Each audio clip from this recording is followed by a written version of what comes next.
Hello, my name is Sarah Dirks, and I am looking at the case study Internet Use Violations, Threats Over the World Wide Web. And we'll start out first with the actual case study.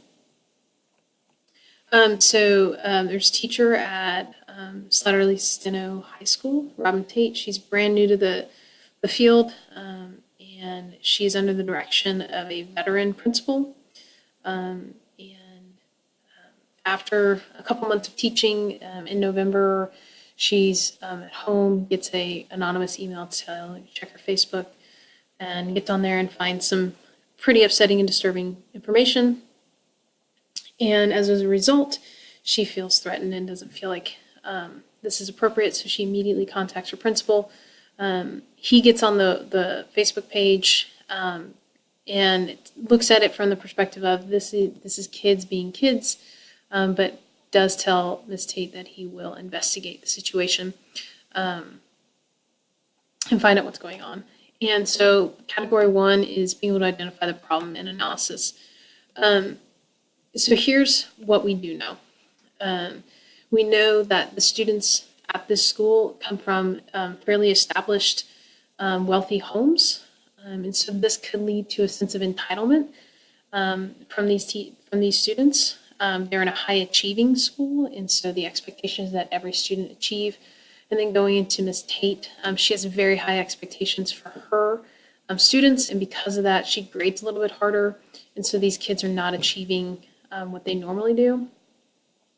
They're in a city situation where the parents are professionals, they're doctors, they're lawyers, they're business owners, and so they too might have high expectations for kids, but also expectations that their school will continue to be high academically achieving.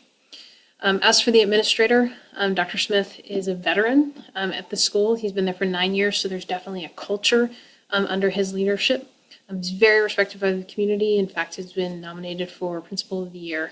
One thing that I kind of took note of is that even on the weekends, he was available to his teachers. And so he gave his number to his teachers in order for them to contact them. What we don't, I kind of added this in here, is what we do know is that the email was from an anonymous source warning Ms. Tate of the situation. The Facebook is also anonymous. And that the implication is that this is something personal. This is a personal attack on Ms. Tate because it does talk about her personal life, but it also talks about her professional performance as an educator, that she's too hard. And then there was a statement of, let's take care of her. And so that's also why she took it very personal and also as a threat. And then at the very end of the case study, it said that there were a few students and one student specifically who has been very outspoken about her teaching methods. What we need to know. These are a myriad of things that I felt were important, but the first one is, what are the policies in place for cyberbullying?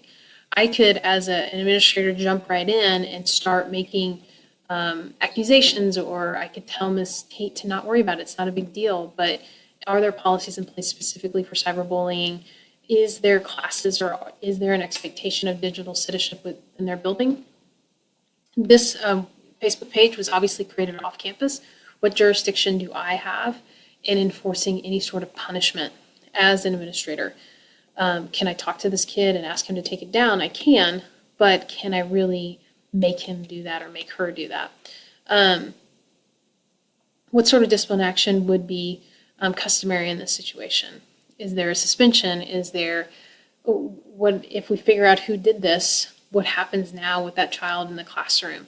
Who did send the email anonymously? Is that something we really can track? Who created the Facebook page? Was it several people? Because sometimes that is also the case. And then also, how would parents react based on what we know of the community? This could be something that could have a larger reaching issue. So the problem is cyberbullying. Digital citizenship is something that is primarily important, especially based on laws in place for schools that receive federal funding. If this is perceived as a threat, regardless of whether it was intended for so, what happens from there? is the school and the district responsible for investigating and pursuing the punishment? What are the district policies? And are the students being taught? And I think as an administrator, I have to think about student success and student safety, but I also have to think about my teacher in this role. She's brand new to the profession. She's working really hard. And now should this happens, could this be something that would affect her future in my building? And how I handle the situation could also affect our relationship. Category 2, proposed plan of action. So there's a couple levels that I felt like I needed to tackle. The first one is the district level. As an administrator, I should contact my district personnel and say, hey, this situation happened. This affects a teacher of mine. And so that's something, should I involve legal counsel in this situation? I also do need to contact technology specialists if I have jurisdiction to do investigating to see who created this Facebook page. Should I go about doing it? At the school level, let's investigate all the students in Ms. Tate's class, not just one student that she identified, but all the students, and get a kind of a feel for what's going on. That way I can also, if we can't figure out who did this, let's figure out how to best address the relationship between Ms. Tate and her students. I think also I need to assume innocence of all students. As you know, as much as that sucks and I want to be supportive of her, I have to take into account student reaction. And then my next plan of action is to check in with all the teachers. Is this something that has happened before and has been ignored? Or is this something that I need to address and as a building wide, or is this just an isolated incident? And then start thinking of ways to help better the relationship between students and teachers, specifically Ms. Tate and her students, but all teachers. Because if good relationship doesn't happen in the classroom, then good learning is not going to happen. And as a result, there could be some issues in the future.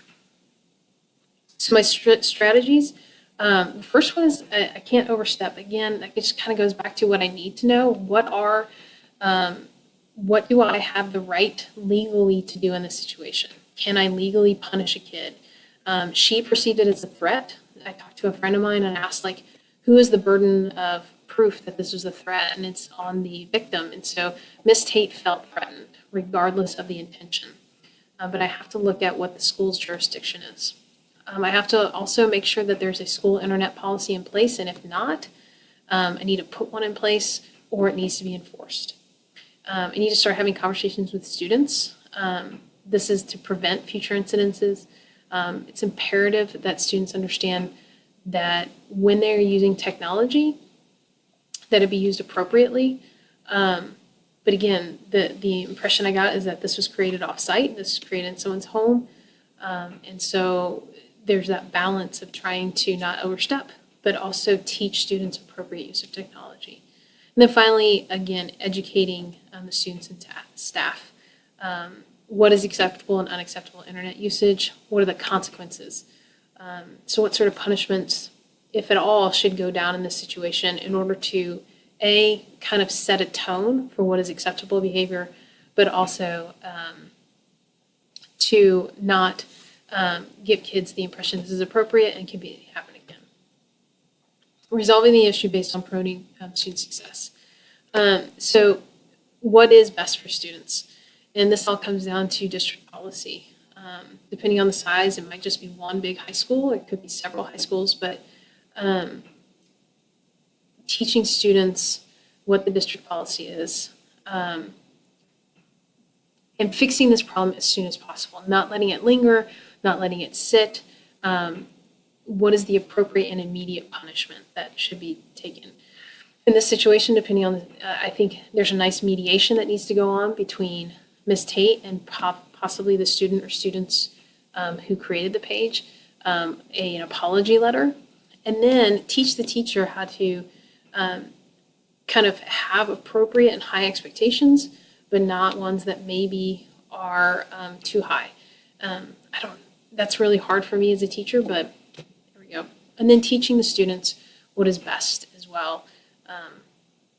And then finally, maybe do some school-wide lessons. If there's a homeroom time, put those in.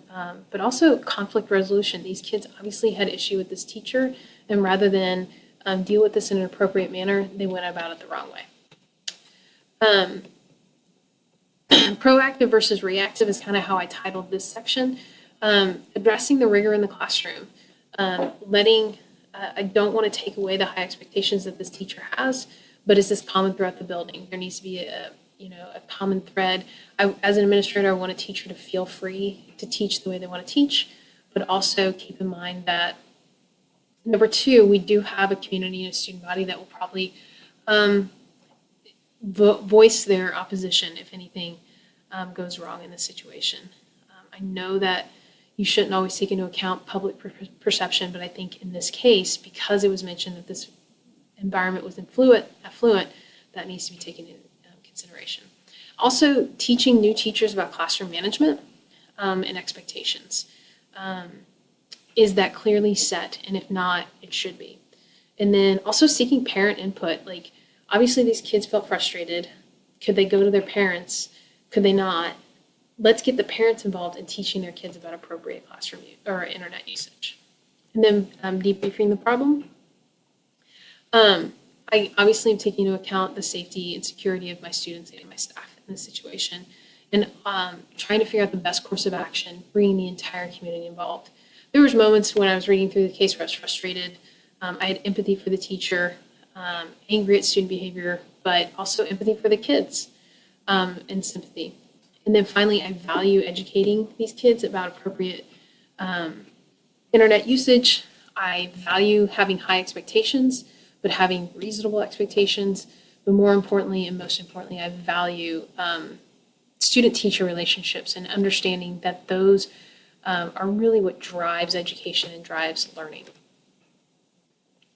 So what is left unresolved? Depending on how this is resolved, there's an issue of where to go from here, how to best meet the needs of students while still honoring and respecting the teacher's classroom behavior or classroom expectations. I don't want to let a student get away with something. And I don't want this teacher to think that I'm undermining her high expectations. So finding that balance, finding the balance between parent involvement and parent expectations, but also student entitlement. In my school district, sometimes we have that where my kid didn't do anything wrong, so I'm going to bring my lawyer involved, or I'm going to, complain enough. And sometimes we as administrators back down because we just don't want to deal with the situation. And what's preventative? How can I prevent this from happening again? Not only for this teacher, but for all teachers. And finally, category 5, acting with integrity, fairness, and ethical manner. Promoting the success of every student by acting with integrity. We've got student choice, student voice, making sure that every student is heard, making sure that the teacher is heard, and making sure that district policy is followed. Fairness, making sure that however I discipline and handle the situation, that I'm doing it with the idea that this child is innocent until proven guilty, but also that the teacher feels like her frustrations and concerns are met, and we act with a little professionalism. And then keeping in mind that the community will be involved in this over time. And then lastly, ethical manner. At the district, communicating at all levels with my superiors, making sure that they are involved, making sure that the technology persons are involved. Communicating with staff.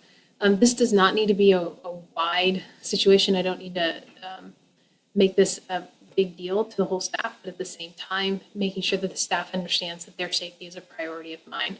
And then finally, establishing or enforcing a school policy where technology usage and appropriate technology usage is taken into account.